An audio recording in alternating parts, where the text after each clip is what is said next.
Hello, folks. The Red Pill is a very interesting documentary wherein a feminist went out to make fun of these stupid men's rights losers. They're racists, basically. And while she was investigating their cause, she discovered that they're actually right, and she became red-pilled. I'm doing air quotes now in my head.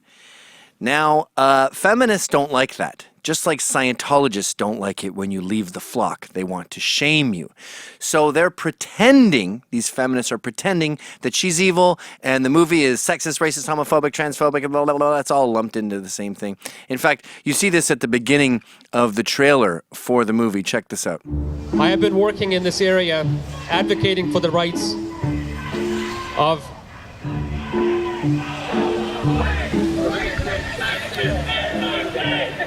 and here we go.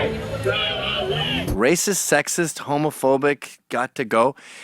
As the woman who did this documentary discovered, men's rights advocates are pretty benign. They want things like better custody results. They always fare badly in that. They have a lot against them legally, and they have a brutal suicide rate because of it. There's also this anti-male culture, especially with young boys, where they're getting sent home if they bite a Pop-Tart into the shape of a gun. It's all done in the name of putting women up, but it seems to mean you have to put men down. And I've talked about this in movies all the time, the bumbling male behind the kick-ass broad. And she discovered that on her own. Now, the Mayfair Theatre in Ottawa, that's my hometown, Lee DeMarb was told by all these other people, because this dogma is so solid, it's so intrinsic in our culture, especially Canadian culture, that when she sends out that honk, honk, honk, the homophobic, racist, whatever alarm, everyone goes, whoa, I don't like that guy, he's in the Klan. So this is a Klan's movie. Instantly. And a lot of his clients said, oh, well, we're not going to do business with you, Lee, if you show that. Now, I know this dude. I did a showing there once. He is one of the most apolitical stand-up guys. Everyone who owns a theater, a repertoire theater, is just a film nerd. Okay? They don't have a political agenda. They just like art, and that includes documentaries. So he goes, I can't do it. I can't afford it. And I know that it wasn't a political move for him. He's not one of the people involved in this. He's the victim, and I call it economic terrorism. Now, people like to separate Canada and America, and they say Canada has the Human Rights Commission, and they shut stuff down because it's the law, and America has freedom, and it's a boycott, and if you're mad at that, you're mad at the free market. No.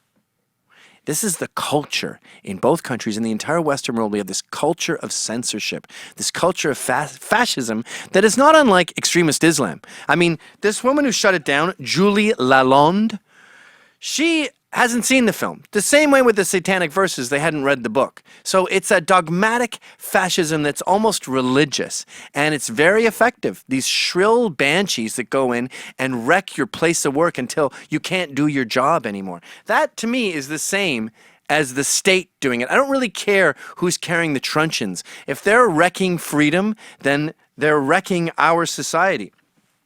Now, even if this film was as evil as she said, Julie Lalonde, the feminist, even if this woman, what's her name, Cassie J, the woman who did the film, even if she was some sort of, I don't know, racist, horrible person, she should have the right to show that film, and they should be able to watch it. You should be able to watch a Holocaust-denying film. You should be able to watch any film that doesn't hurt children, that is legal.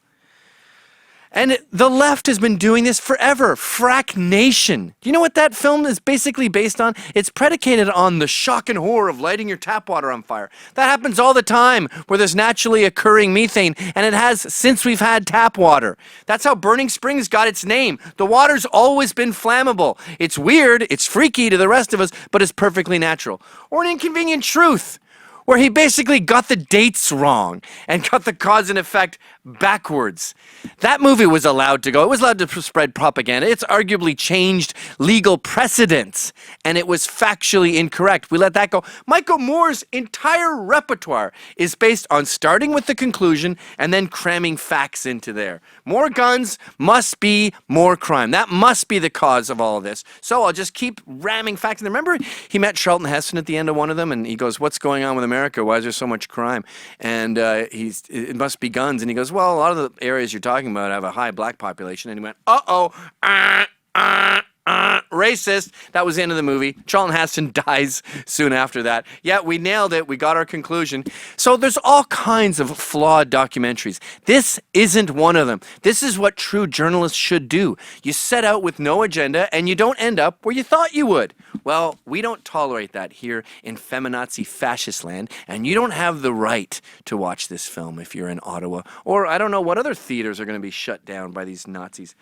It is your right to see a film. The only thing that isn't your right is to censor information. Let's start identifying these people and get Sunlight to disinfect their crappy agenda. Hi, folks. That was a Rebel Media short. I have my own show on Rebel Media called How's It Going? You got to pay for that one. Check it out right here.